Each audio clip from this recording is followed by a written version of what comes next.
Alrighty, welcome to another episode of the One Last Cast podcast. My name is Jonathan, and as always, I'm joined by Merriel Solesky. Say hi, Merriel.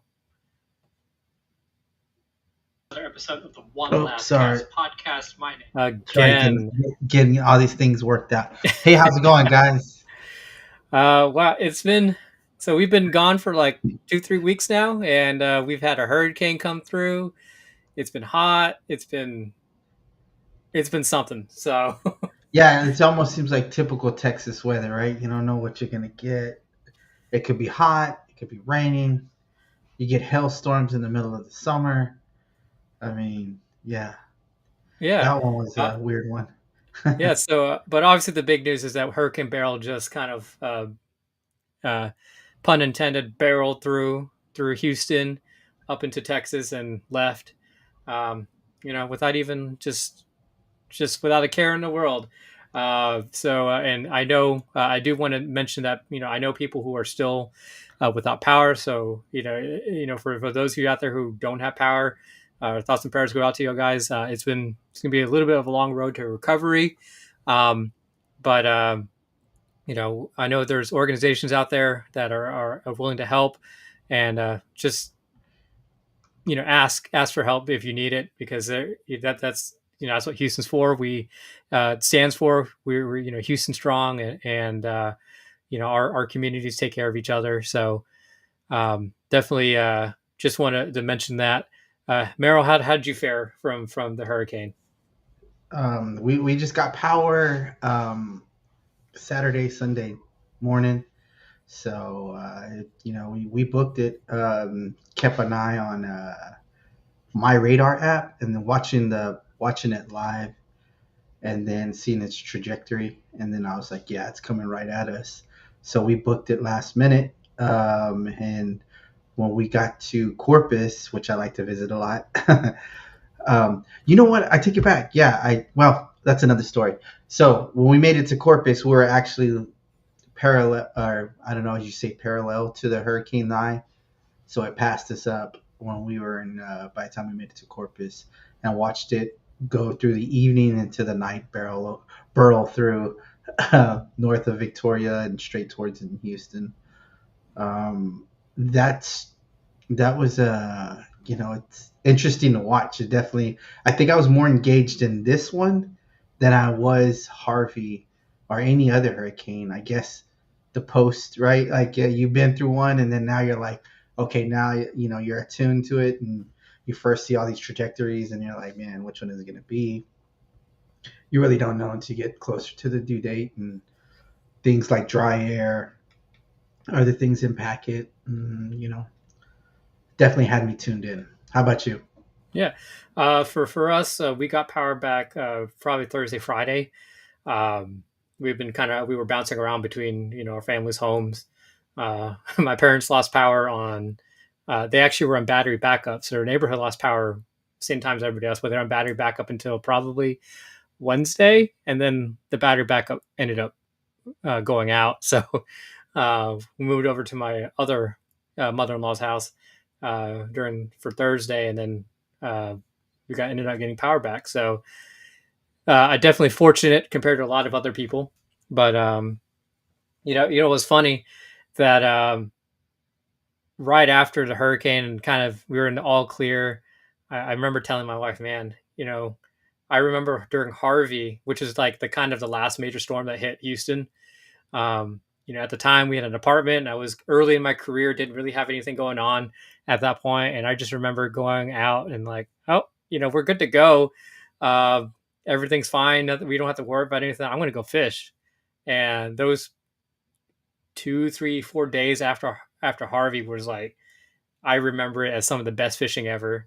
Of course, now I have a family, I have my job, have a bunch of other things going on, so I wasn't really able to fish. But I have some friends and some viewers who I were just talking, and I posted up on our Facebook page, which you can go to facebook.com/One Last Cast podcast.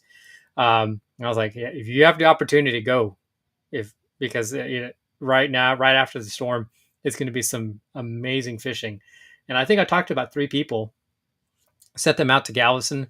Obviously, I was like, if you're able, it's just, I know people have priorities. So, but if you're able, two of them I sent over to the surf. They limited out real quick. And then I know one of them who wasn't really keen on surf fishing, but wanted to learn the bays. And I was like, just go over to towards the pass if you can get there, because I know that at some point they weren't really letting people over there, but he managed to make his way over there, and he did real well too. So uh, just fishing has been good, and we're here to talk about it. So before we do, let's give a shout out to our sponsor, Knocking Tail Lures. If you're looking for a soft plastic that rattles on the fall, it's a great search bait. It's one of our favorite soft plastics that we have. Knocking Tail Lures. You can go to knockingtaillures.com, find all the cool stuff that they have. I think Michael just introduced a couple new colors, so that's real exciting. He has the 3.5, 4, and the 5-inch baits. So anything that you're looking for those baits, you'll have it ready. Also, looking at Dirty South Kayak Anglers, you're looking for a Facebook group to talk kayaking and fishing up and down the Texas coast. Go to search DSKA or Dirty South Kayak Anglers on Facebook and join that group. 4A Printing. I haven't actually reached out to Aaron. Hopefully he's doing all right, but he does all of our printing. So custom towels, buffs, and anything like that. Reach out to him for any of your custom needs. And of course, Brittany Solesky, Merrill's lovely wife. If you're looking for real estate here in Houston, either commercial or residential, reach out to her. You can reach her at 281-740-0498 or brittanysolesky@gmail.com. So, Merriel, I know you didn't, before the show we were talking, you just told me you didn't really have a chance to get out there and fish. But if you were to go out there, what's your take on post hurricane fishing? Try to fish the eye of the hurricane. Get right in the middle. Go through the tough winds and get in the middle of the eye, and that's the best fishing. No. Nice. Pro tip right there. Yeah. Anyways. Yeah, I like fishing certain areas. I don't know the science behind it, right? I just know like any kind of major like weather event, especially hurricanes. I like to fish 2 to 3 days, even 4 days, or even a week after that. It just makes good fishing. I don't know the science behind it. I don't know if like it puts pressure on, the base system in the water and it suppresses their hunger and then they go crazy afterwards, or what season or what the science behind it is. But I know there's just really good fishing. I've always been fortunate enough fishing. I did fish after Harvey. I fished off a couple of other tropical storms that we had come through, like between Harvey and now, and always done really good fishing. I like the 2 to 3 day mark when things start to settle out a little bit and all that fresh water starting to dump out into our, and yeah, those are my favorite times to fish, and it's been really good. I just haven't really good the past couple of tropical storms and hurricanes. I didn't get to fish this one. Plate's kind of full with mixture of being busy and helping out neighbors. Our neighborhood took a lot of people's neighborhood took a pretty tough beat, and I think you probably could see it in my eyes. Was up on a guy's roof till 10 o'clock one day, and then in another person's house till 12 yesterday, and it's just, I think my energy level's starting to tank there. But once I get past helping everybody out in my neighborhood, I get back out there and get it. How about you? Yeah. So my take is, from my understanding, so I think during these storms, the fish know what's going on, or they have an idea something big is coming. So I think all of the, I would like to think all of, like the bait fish, like usually hide like deep in the marsh. They don't want to get tossed around with all these kind of strong currents, winds, and stuff like that. I think so. Even before the storm comes, if you were able to fish, I think you would probably done really well, because I think the bait's leaving, and then they're kind of, whenever the storm passes over, they're going to head back in towards where they're hiding in like the marsh and stuff like that. And I think that just kicks off a lot of the feeding that the fish are doing, because now the bait's kind of being vulnerable and they can pick it off. That's just anecdotally, or what I think that happens. But either way, every single time a storm comes through, you know, the days leading after the storm, the surf is usually very it's flat. I remember Harvey. We went out there, and the surf was like, it wasn't clean, but it wasn't dirty, but it was like absolutely no surf whatsoever. It's like you walk onto a lake, and we were just off the seawall, and it was one of the best fishing days I've ever had on the surf. Just throwing plastics and getting thumped every other cast. There's a picture somewhere of me and Evan Gideon. Um, we were fishing out there, and we at the time it was 10 trout limit, and I think we caught like 14, 14 like good solid trout, and then we lost a bunch. And then we were like, oh, let's go finish off our limit. And we just went over to somewhere to the bay and walked in, and we just, got our at that time, like I said, 10 to 20 fish limit between the two of us. And then I went the next day. We went over to the bay, and it was just I walked in, and there was just schools of redfish everywhere. And if you found a school of redfish, you just toss into it, caught some, and then as the morning went on, the schools disappeared, and then we just started fishing. I just started throwing a spoon, just bombing it out there, and just burning it back, and I limited out on trout doing that and redfish that day. Um, and I know, like I said, a couple members reach out from our group here, and a couple friends, and they're like, hey, I have opportunity to fish. Where should I go? Or actually, it's more like, can you go? And I'm like, I can't go. um, and that surf was flat again, and they told him just go out there, and I think one of them had a spoon, and he just killed the trout on that.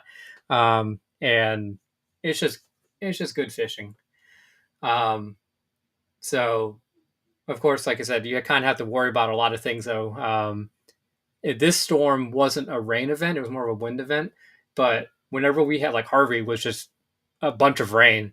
I remember West Bay just being completely. It was tannic water where it was like very dirty but still very clear. It's very interesting to see that because I've never seen that in the West Bay area before. But with all that rain, usually it concentrates the fish. In this case here, it didn't. Like I said, we had just a bunch of wind for the most part, and I mean, just I think we probably have a couple more days. It's we're recording right now on Tuesday. You probably have a couple more days to fish that surf before it picks up again, and I would definitely recommend if you have the opportunity to go. But yeah, I think Merrill, if you were to, Go ahead. no, I was saying that if you were to, you know, kind of categorize how good a fishing can be after the storm, like on a scale of 1 to 10, what would you put on it? I Like break. compared to like all the other days that you can fish, you know? What I mean, I'll answer that question, but we do have good weather in front of us, and is a good. You bring up a good point. I think we're doing a offshore trip in Bob Hall this Saturday. I think Blake Colburn posted it. So we have a window, and it's also good offshore for you guys that like to catch kingfish, cobia every now and then, maybe even some snapper at some reefs or rigs and stuff. For those people that want to get offshore, there's a good opportunity right now, especially post storm. After storm fishing, it, it's up there. My favorite is well, it's up there. I'd probably give it like a man. I guess I'm being like a little prude about it, but there's certain things I like to fish, and post storm is one. Pre storm is also one. So pre and post, and it really depends on the weather before and after the storms, and how much water our bay takes and how much wind has affected. Like this one was really good. It's mainly wind, not a lot of water. For me, I think these are. I should say for fishing, it's a good storm to have. As far as damaged properties that we've been repairing, not so great, right? Um, but yeah, if you have the opportunity, I would definitely get out there on the water. I think one of our listeners, Jason, invited me to go night fishing with him, and I just couldn't get to it. I was working late, and if you have the opportunity to try to get to it, I would. And 8, right? I'm gonna give it an 8 because there's two other things that I like before post storm, like pre storm. I like that better than post storm. Um, there's some stuff I like about winter fishing. Certain temperature drops in winter where they really gets me like boom. I'm on the. It don't matter what I'm doing, I'm dropping the ball. Where I'm fishing that certain weather change. So I say an 8. Like if I had to number them. Oh, there you go. See, me and Yeah, Corey think alike there. yeah. Me and Corey in Corey the think. chat said, "Yeah, I like the first cool front in the fall type of fishing," and that's definitely a really good one too. Yeah. But um, How about you? I mean, what like if you were to not rank it like a scale from 1 to 10, but like maybe like 10 being your favorite, or you could even do it reverse, right? 1 being your favorite. Like, how does that rank like on your favorite times to fish? I think it would definitely be. I think it would be similar to you. It'd be like number three for me. Um, just those super cold days on winter, Yes, I can't beat that. yes. So that would be like my number one, and number two would be like really the middle of fall. October, right? We're Yeah, September going into the October. There's maybe certain. like October November period. Yes, Um, there's that weather change that it just really changes things, yeah, and I feel that like transition between like fall and winter. yes, Um, that's the one. yeah, Yes, and it's like um, it almost seems like the fish are trying to feed because they know that it's going to get cold, and they're just trying to eat a lot right now, and it's going to get cold, and feeding's going to be a little bit more difficult, and they just go on this frenzy, and it's just like every cast, like, and it doesn't matter where you go, like it's just fish everywhere trying to eat. Makes it definitely build up your confidence for fishing. oh yeah. Um, I'm actually looking at the weather right here for Galveston, um, and today, like I said, it's Tuesday. Wednesday is kind of iffy. We do have low winds in the morning from looks like the southwest to south, around it drops to around 5 to 6 miles an hour, and it picks up in the afternoon. Um, Considering that the surface has been relatively clean, you may have a okay. It may be okay. It's not going to be. I don't think it's going to be flat, but I think you'll still have opportunities to go out there and get on that surf bite. But I'm looking at Thursday, Friday, Saturday here, and you have basically less than 10 miles an hour for all those 3 days. Um, in the mornings, they're switching to kind of a northerly direction is what you're looking for, so you can have that flat surf. Um, it looks like 7 a.m., 9 a.m., 6 miles an hour from the west northwest. Obviously not true north, but uh, yeah, you're looking at some real good conditions coming up into Saturday, from Thursday through Saturday. The only thing you have to worry about is some scattered thunderstorms, but for the most part, you can probably dodge those. Um, so yeah, just make sure you have like an aluminum hat. If there's any thunder, yeah, make just sure you got the 9 foot rods in the back of your kayak. you all you need is that just fiberglass pole and just stand in the middle and you'll be fine. Oh, okay, there you go. Yeah. Yeah, that's one thing that look. So we talk about post, fishing, hurricane and post, weather. One thing I don't mess with is not hurricanes. I'll fish anyways. Lightning. Yeah. I've been in and it's happened several times where like lightning, and I've been on water, and when it strikes near you, just the thunder and the vibration and everything that it shakes. Like the last one I was talking about, we're waiting underneath the bridge, and we're literally on water, and it's just lightning just right next to us, and I'm just like, geez, we just hit underneath the bridge till it passed. But as far as rain, maybe high winds, find some protections. I'll fish it. Just lightning's kind of like one of those things where, nah, I'm not gonna do that. Yeah, Even though I've actually, been in situation, I say that, and I've been in situations like, oh, they're biting right now because that storm's right there. I just one more cast. It's like, golly, I know I got to stop before I put myself in a have bad you ever situation have you ever again. heard the Again, have you ever heard your rods buzz? yes. Yeah. We had a guest speaker on here, Christopher Burke. We were out there. This was probably 8 years ago. 8 years ago, me and Christopher Burke, maybe more. I'm not too sure. And when that storm came on us, we actually ended up parking on.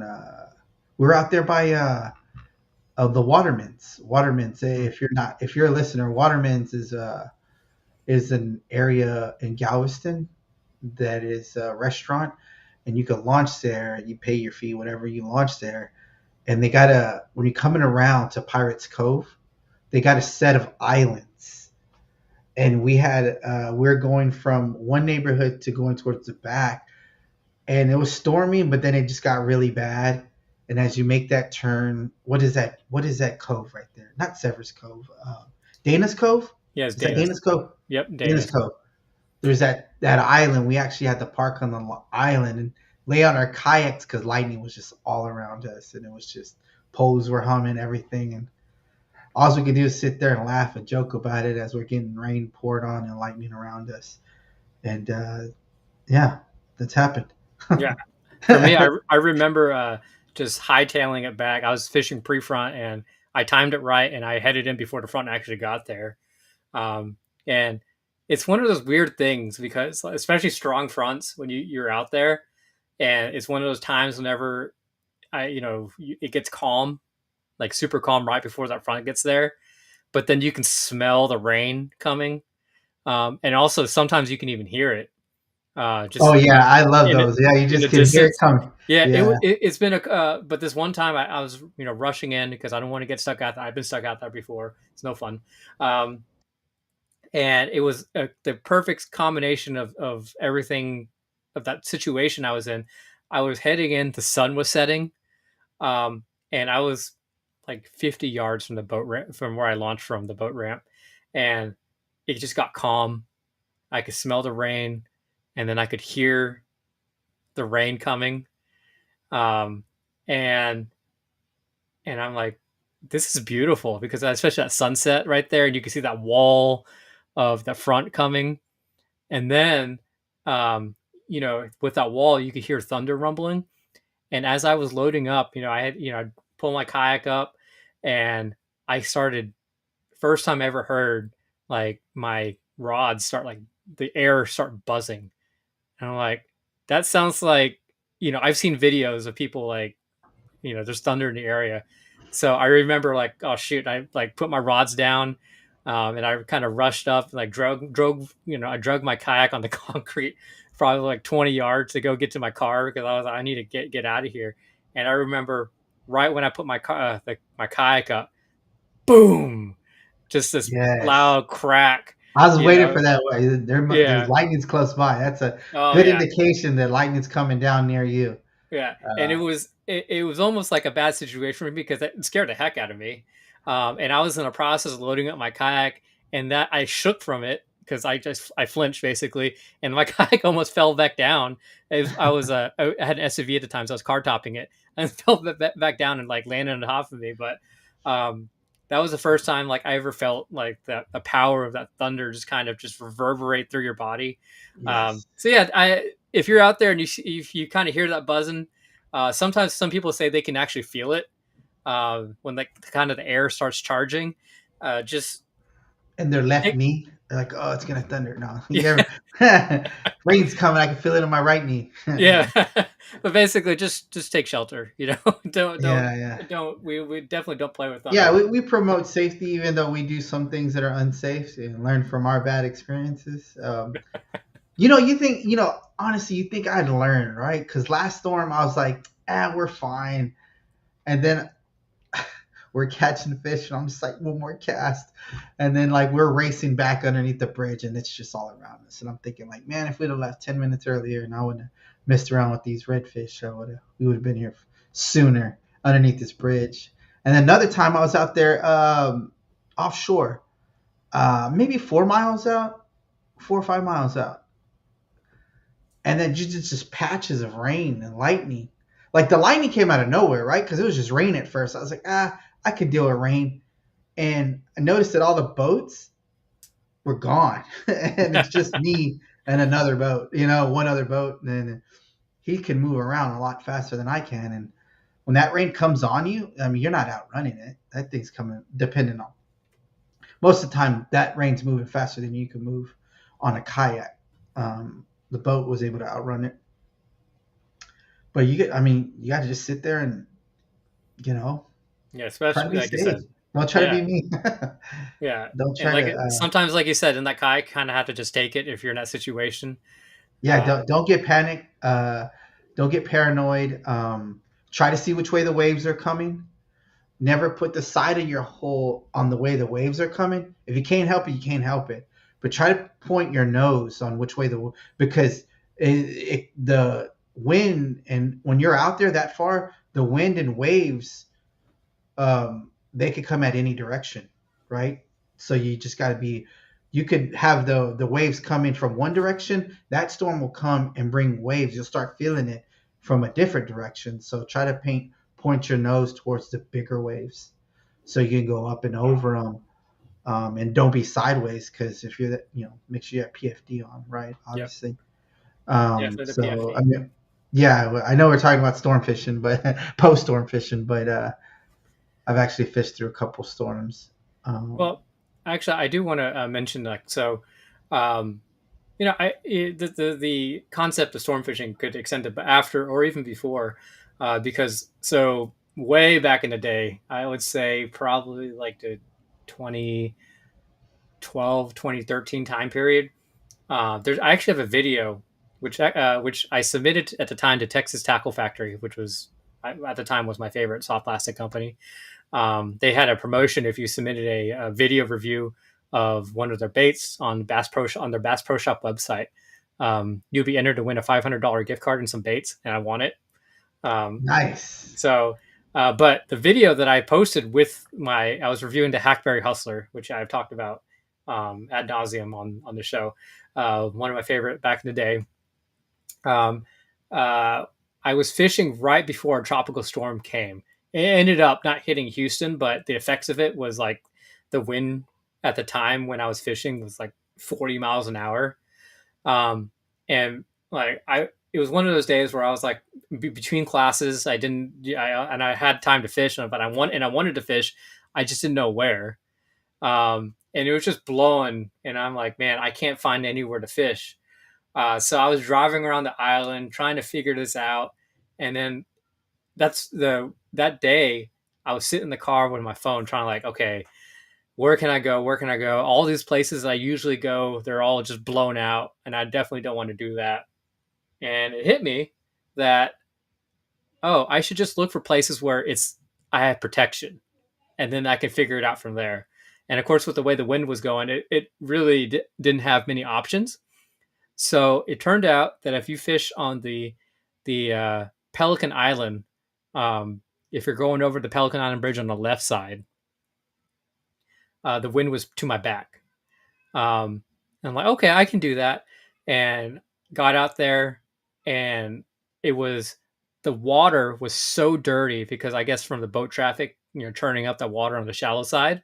Um, but once you got past that dirty water, it was a clear color change. And with the wind in my back, I could just sling it out there, hit that color change. Um, and I just waded kind of up and down that shoreline. And I caught at the time, it was my personal best. I caught like a 23, 24-inch trout. Just throwing that hackberry hustler, just throwing it a mile into that color change and bring it back. Um, and yeah, so it's even whenever you have the situations where like you have some pretty strong winds, you still have options.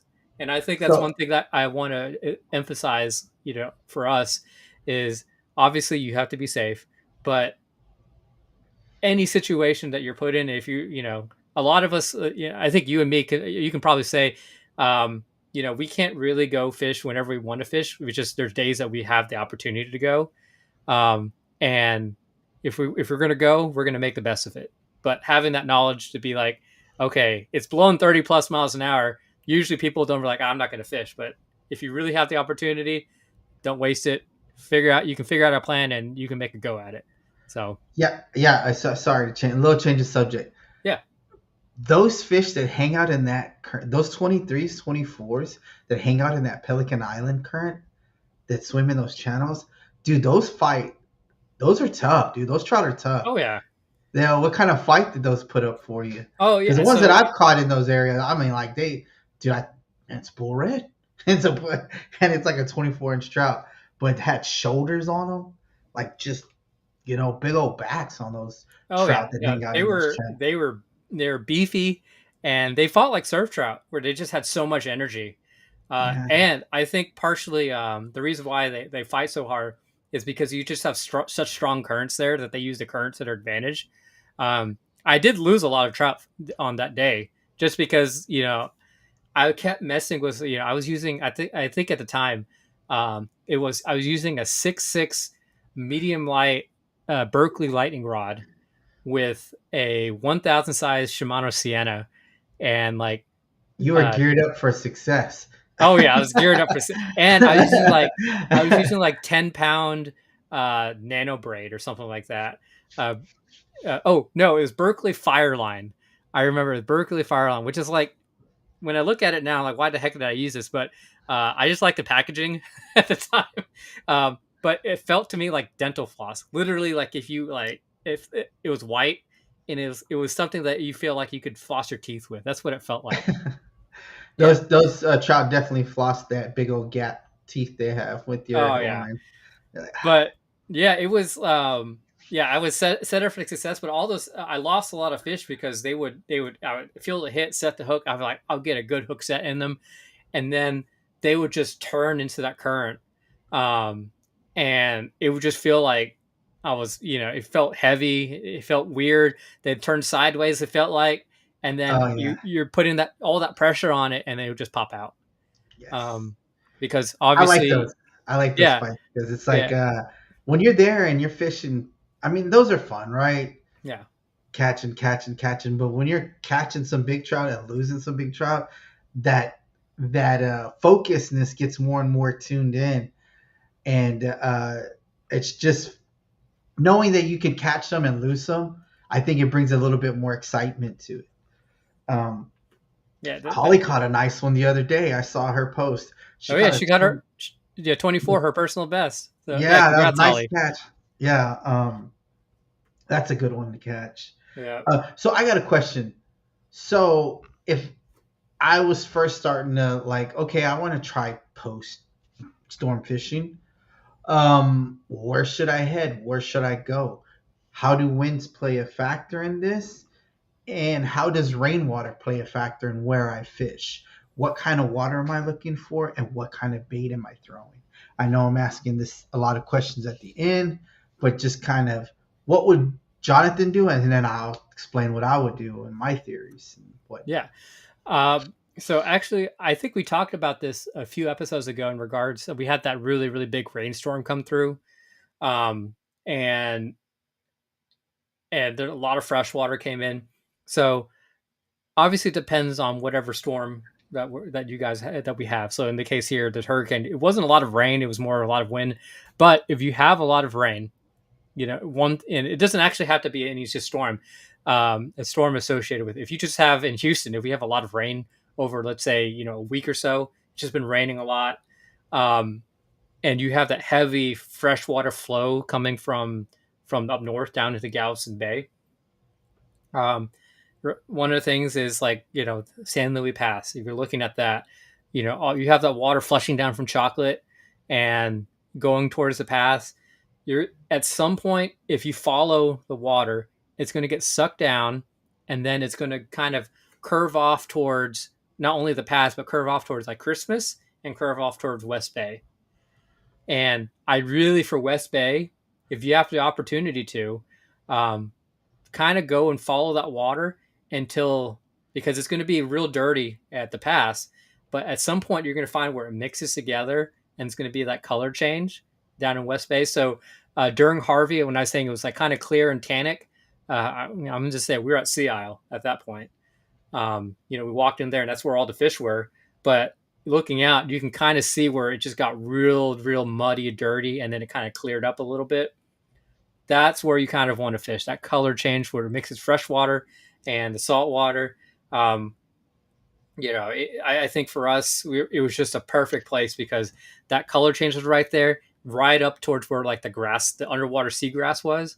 So there's already a bunch of fish over there. Now all the bait's kind of disoriented and they're just being, fed on. And that's why I was using a spoon, because when I waded further out and the water kind of got dingier, I needed that little bit of flash. And the fish that I was catching just reacting to that spoon. So that's one thing I would target. I guess if you go up towards um, now even towards I guess kind of the causeway area, um, because I guess you have the diversion area. That's another outflow that you have, and then after that, you kind of have up into Galveston proper. You're looking at like Clear Lake, Dickinson, um, and then of course if you go further up, that's just Trinity at that point. That's going to be a lot of fresh water, especially Trinity. That's a lot of fresh water coming out. I know East Bay is kind of all messed up right now. Not, I wouldn't not. I take that back. It's not messed up. It's just the way it is right now. You don't have a lot of saltwater inflow from what used to be the rollover pass. So that area, once it gets fresh, it just gets fresh. So yeah, that's a little bit more difficult. But that's why I'm saying like the Causeway, because between the Causeway and like Texas City is usually a lot where a lot of the fish kind of stack up.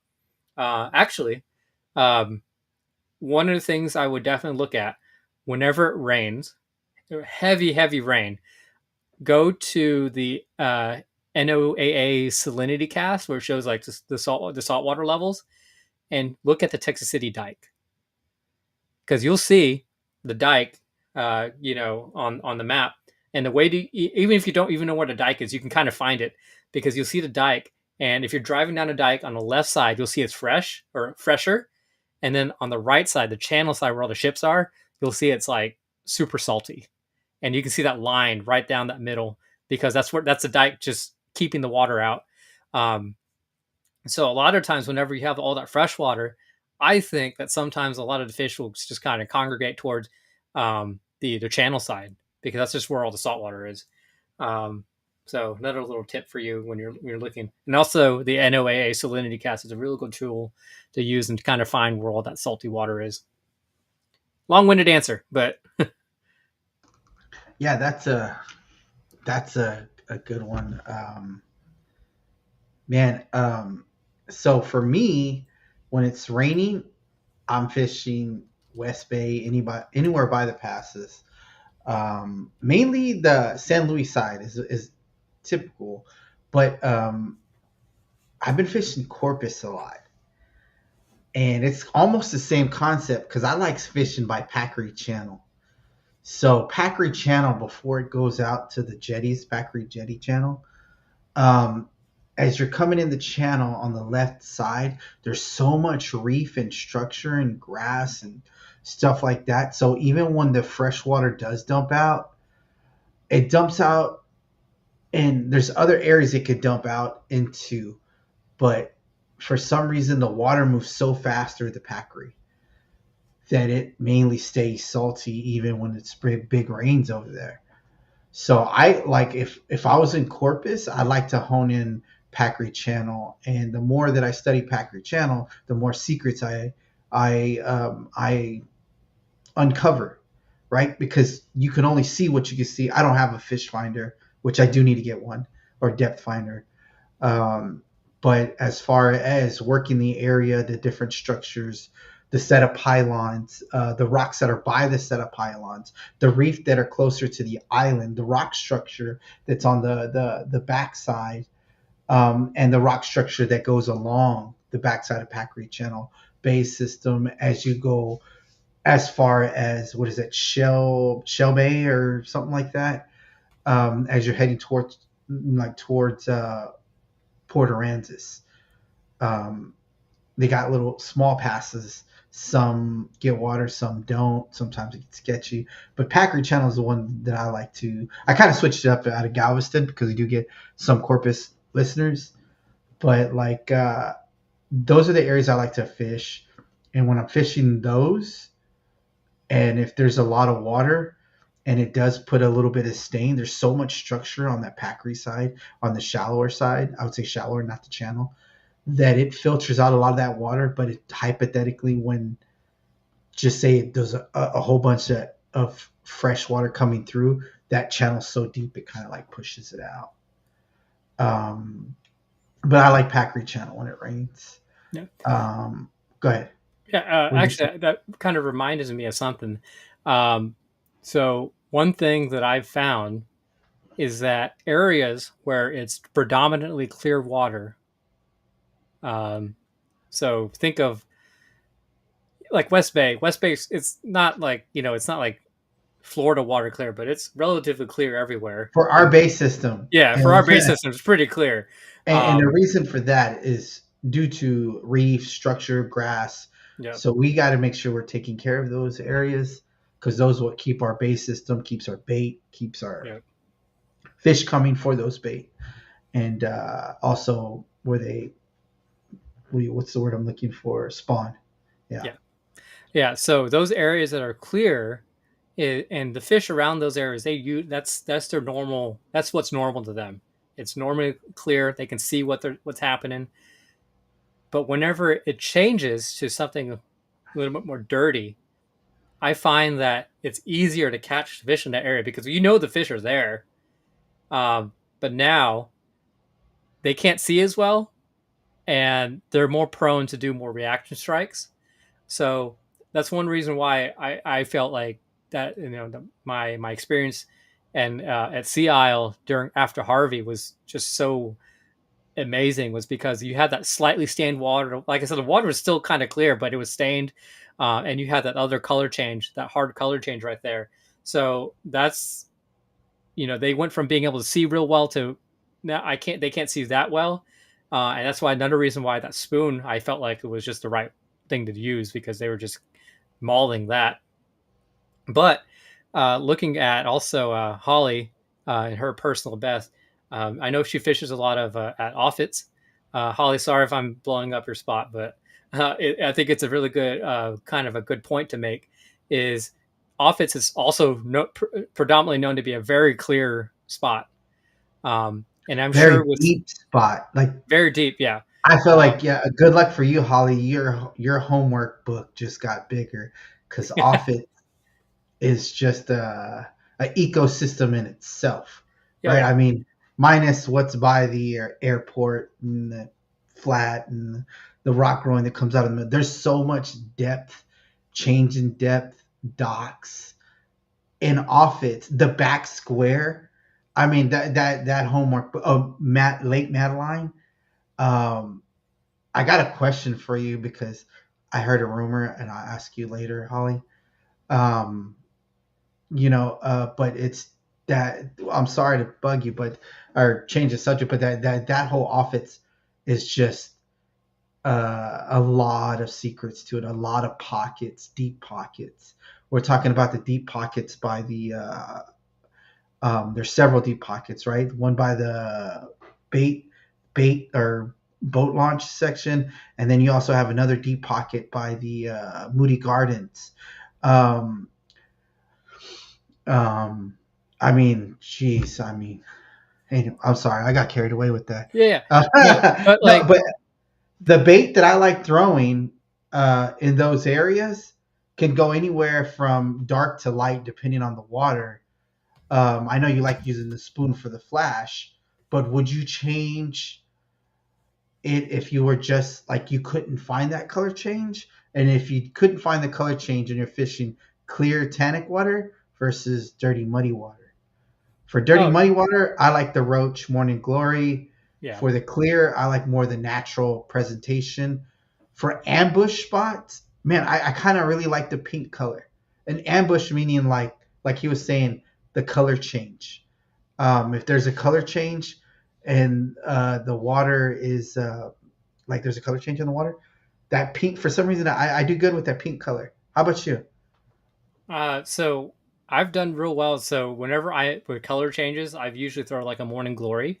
The Mm. reason being, it to me, it makes sense in my head. I don't know if it actually makes sense in from a fish point of view, but my idea, especially if I'm throwing out into clear water and bringing it into the color change, um, is, or even vice versa, if you think about it, from the clear to the color to the murky water, the fish will see it, and maybe they don't expect it right away. They feel something's wrong, but they follow it in to the muddy water, and then they're at that point it's just reaction. They're gonna just take a bite out of it, or if it's going from muddy to clear, they could see the silhouette because it's dark of the morning glory, and then it gets to clear, and it's just at that moment of it enters a clear. It's just a very it's a big target now. It's like a clear target. It's an outline. They can go for it. Right. That's the reasoning in my head. I don't know if that makes sense or not, Yeah, but yeah, no, no, no. That makes a lot of sense. yeah, I tie Morning Glory and Texas Roach kind of hand in hand with those yeah, colors. But I was sitting outside of, I guess it's called Seabrook Flats, right there by Toddville Bridge, right? mhm, So you know how it has a reef on the inside of yeah, Toddville, and it comes out. You have a dip, and then you have a spoil bank, and then you have a channel that goes to the left side where the pylons, the bait camp, Rose is Roses on that side. yeah. Rose is on that side. Yeah, Roses on that side. So that channel, I was wading up closer to the pylons, and as the fresh water mixed with salt water was coming through, I was throwing everything, but they were blowing up all around it. And I got this baits that were given to me at a tournament, saltwater assassins, and it was a pink and gold. It was at the old Lone Star kayak series where they'd give us a pack of those lures. I remember changing it to that pink and gold color and throwing it in the color change. And that's what got me hooked onto the pink. I used to throw like that flamingo shad from Down South Lures. I hmm used to throw that one back in the day, and sometimes pink went from pink. I don't know how important color changes, but sometimes I've noticed that sometimes when you do change color, it does change like a reaction strike or a bite. So I'm a big advocate of like the right color for the right situation or the right place. Now, what would work in one base system might not work in another base system. So it's kind of like experimenting what you got. And having confidence would probably be the number one key. yeah. Somebody could have the same confidence with a pink and gold that I was that day with the white and truce and probably do just as good. I don't know, but having confidence. You ever like throw your lure out there, right? And you catch one and boom, but you're changing so much rhythms that you forgot the rhythm you used, and you're trying to figure out that rhythm, but you're so anxious that you're working the lure faster than you usually would until you find your rhythm again. I know that's happened to me. Has that happened to you? It had. I know what you're talking about. It hasn't happened to me, but so whenever I get a bite, I immediately like in my head lock down. What was I doing right before I got the bite? And like the first few seconds of me fighting the fish, that's what I'm like. Okay, because to me, one of the it's obviously on the show we've talked about where every single trip is a success as long as you learn something. Um, for me, my most infuriating thing about fishing is whenever you go out there and all you catch is one fish. The reason being is because you obviously did something right with that one fish, but you couldn't replicate it. So that's what's infuriating for me. I rather sometimes I think I'd rather catch no fish, because then I can explain it away. It just wasn't the right conditions or whatever, um, than catch just one fish. So because like I said, you catch one fish, that means you did something right, and it just you couldn't do it again. All right. Even I know that's not true, but in my head that's what I think. So Right, right. No, we're not talking about like if you're working the bottom or if you're dancing over a reef. We're talking about more of an attuned level with like how you were working it on the oh yeah, bottom oh yeah, or that's part of it how too. you were working it on the reef, right? Were you double bouncing and then falling, or were you triple bouncing and falling, or were the speed that you're moving, was it faster or was it slower? Yeah. Right? Those are the things that sometimes I'm like, I catch myself going quicker, always quicker. It's always I'm moving too fast. I need to slow down because that's not how I was doing it. And I think it's the anxious of trying to catch a fish again, especially on those tougher days, right? On the good days, they're there, you're nailing them. Man, you could throw anything at them, great. But on the tougher days, you're like, okay, I finally got a bite after 3 hours, and what exactly, more of that turn. But post storm is kind of not like that. Like these Yeah. storms, right? Is you go out there and have fun post storms, Oh yeah. and if you have the opportunity, you should go. Probably focus on the areas we were talking about. Look, Jonathan brings up probably one of the best points during this podcast is color change. The color change in the waters to keep an eye on, and that's a really good spot to focus on because I know that's one of the areas I focus on, and I'm pretty successful on too. Is those color changes? Yep. And Yeah. a spoon? What kind of spoon are you throwing? Does it matter what kind of current's running through there, or you just throwing that quarter ounce every time? Yeah, I'm just throwing that. Actually, it may have. I don't remember at Johnson the time. Spirit. Well, no. So the spoon that at the time I was working at Dick's Sporting Goods, um, and they had a. I think it's their J&H tackle, which is like their house brand. Um, yeah, it was their house brand, and it was like buy five get five free. And their silver spoons that we had in stock was just a casting spoon, so it's like the spoon with the hook already attached to it, the single hook. Yeah, Um, I think that's a John. Oh, but so Johnson Spirit makes that one, right? they yeah, but this is a J&H brand. The Oh, Johnson Sprites they have right. those, but this casting spoon, it was just a silver spoon. I got it in quarter and half ounce.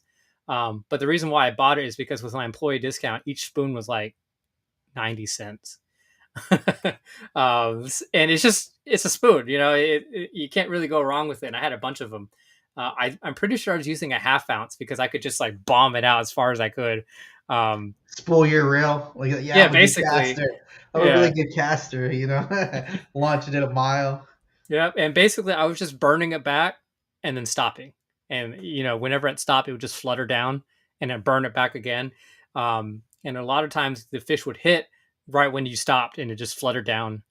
Um, so another I another little tool to I have in the like belt right there. I like it when you're burning a lure and that's when they're aggressive. Hmm. Those are awesome, man. Like where you just I was actually out at Lake Madeline working the rock growings as you go into Lake Madeline. And I was throwing a fat boy along the rocks. And like I'm doing like I know they're here, they're always here, and this one time I threw it and I was burning back my lure. Boom, big explosion. Sure enough, that was the rhythm. I was burning it through all those rocks and I was catching huge fish. And those bites are fun because you're like just burning your lure, and those suckers, for some reason, they don't want it slow, lethargic, or injured. They want it running. They want their bait running, and those are fun bites. I like those bites Oh yeah. for sure. You know what? Have you had those before, where you're burning your spoon and boom, they hit it, and that's the way they want it, or burning any bait, and that's how Oh they yeah. wanted it? I've actually had it happen with the surf whenever partially because there's just so much fish in the area, but I was just burning a topwater back, just reeling in like a silver super spook junior, and it just all of a sudden it doubles over. They just explode on it. Um, or the to me the kind of the best bites is whenever you're working your bait and you have like 10 foot in front of you, so you just burn it back to make another cast, and you're not ready for it, and all of a sudden it gets you right there, right at the kayak. You almost lose your rod because it just hits right there. Those are real fun too.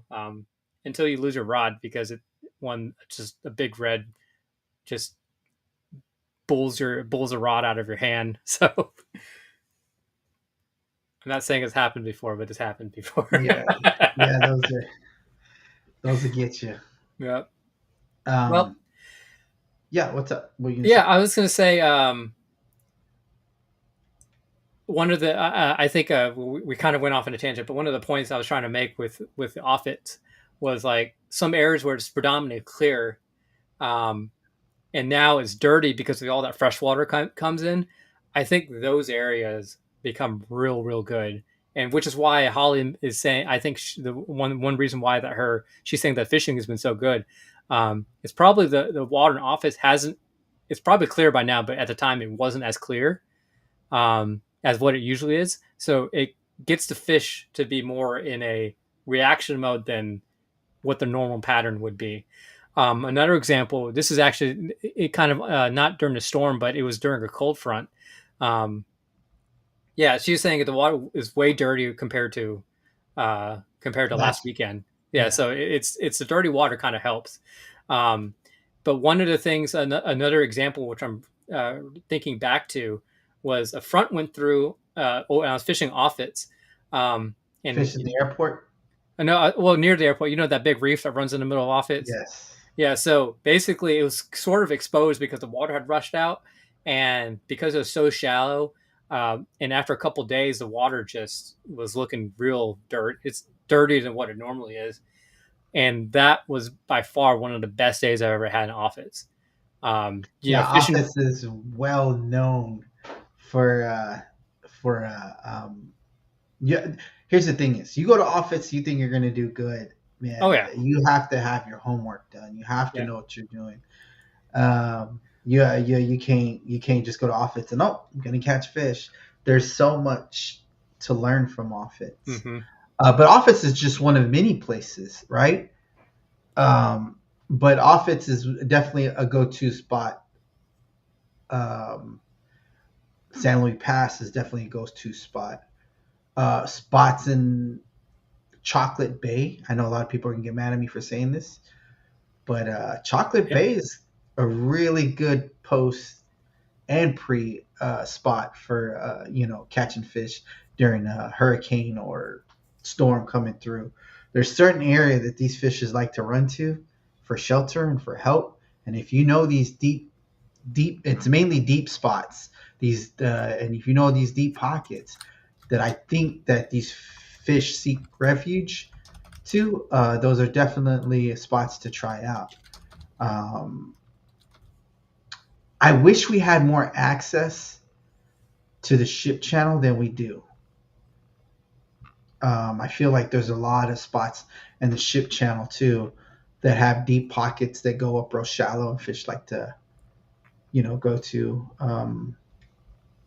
There's a couple deep pockets that are like just starting to pop up in my head, right yeah, down the south shoreline. Like at least five of them popped up, yeah, right? Just ping ping. that Anyways, go ahead. yeah. No, you're just spurring on all these ideas, but yeah, I do wish that the strip channel had more opportunities, but it's just I think the only launch areas is probably on Pelican Island, um, and even those are kind of fading fast. And of course, good luck trying to find a put in spot over on the island side, just because it's just all developed now. Right. Um, but Yeah, I mean the yacht, but it's like dangerous coming out of the yacht basin, and you got all these big ships and barges and stuff, and going around. it's not that bad. I just don't want to pay $30 a lunch at the yacht. It's a 30. I thought it was $20. No, it's 20. It's a lot of money. It's whatever Oh, it is. 20, 30. It's a lot, to yeah, launch. it beats though, like sneaking in there, right? Like you Yeah, yeah. sneaking I into mean, school. We used to let I'm, us sneak into school and then drop our kayaks right there. Now you can't do oh that. yeah, That's years ago though, but you can't do that anymore. yeah. There used to be before it was developed. There used to be spots you could park and then walk along fence lines or pull up close to it and then walk right there and get to them. But now it's all like stay away, fishermen, especially around flounder season. Oh yeah. Oh. Well, I know we can keep talking about storm fishing, and I know we're kind of using this as a cathartic way to go fishing because I know Merrill, you and I have not been fishing since the storm, Mhm. but but Yeah, the irony of this topic. yeah, but yeah, if you have the opportunity, go fish it. Like I said, Thursday, Friday, Saturday is looking real prime, especially for the surf. Um, I know somebody invited me for Thursday and or Wednesday or Thursday, and I'm like, I'm a grown up now, and I have a job. um, Stop but growing up, Jonathan. This is uh, yeah, that would be something. So, um, yeah, I'm glad that we could talk about this. And before we kind of hop off, definitely want to give a shout out to our sponsors again. Knocking Tail Lures, we talked about it a little bit on the show, but if you're looking for a soft plastic to try out, I feel like it's one of the best plastics on the market. Knocking Tail Lures, you can find more at knockingtaillures.com. They have a rattle built in the tail, so it kind of gives that little bit of extra oomph that you need when, especially when fish are kind of not having it. Um, and I know even though it's the middle of summer right now, I'm always looking forward to like the flounder run. That one that just gets real good strikes. Lather it up in Procure, you're good to go. Also, Dirty South Kayak Anglers. If you're looking for a Facebook group to join, talk kayaking and fishing up and down the Texas coast. Search up Dirty South Kayak Anglers on Facebook. Also, want to give a shout out to 4A Printing. Aaron does real good work. He does our custom merch, towels, buffs. I think he does shirts as well. If you're looking for something custom, reach out to him. 4A Printing. You can find him on Facebook. And of course, Merriel, lovely wife. If you're looking for real estate here in Houston, either commercial or residential, reach out to Brittany Solesky. You can reach her at 281-740-0498 or brittanysolesky@gmail.com. Yeah. Oh, and thanks, Holly, for being. Holly's been just chatting with us on our stream. Yeah, if you want to talk to us, go to facebook.com/one last cast podcast. We're live every other Tuesday, or we try to be. The past few weeks have been real hectic, just with the storm and a lot of adulting things that we have to do. But yeah, you can find us at facebook.com/one last cast podcast. Also, find us online. We have a website at onelastcastpodcast.com. We have all of our stuff on there, some other content that you can't find anywhere else. I want to keep talk fishing, but just never enough time. yep.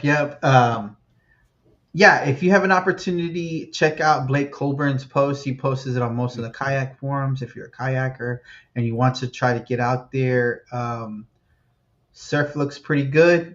And if you can, stay tuned in to what he's posting. I think he'll probably make his last post tomorrow before he takes off. He's going to spend some time in another location he doesn't want me to say, and then meet up at Bob Hall for the annual offshore kayak fishing. Try to get people more involved in offshore kayak fishing. Yeah, it should be a good time. If you're interested in doing that, we do have a 2-part conversation with him. Probably end of last year. So I don't know how many episodes ago that was, but we talked to him, and basically he just sets up this huge day. I think one time they had like over 100 kayakers there or something like that. Right. And he pairs up the beginners with people who are more seasoned in launching from the beach and stuff like that. And it's just a good time to get out there and learn BTB kayak fishing. And you're like I said, he pairs you up with somebody who's more has more experience. That way, that you can learn from somebody and kind of the buddy system going. And it's a good time. I've been meaning to do something like that, but Corpus is so far away, and I like the fishing here.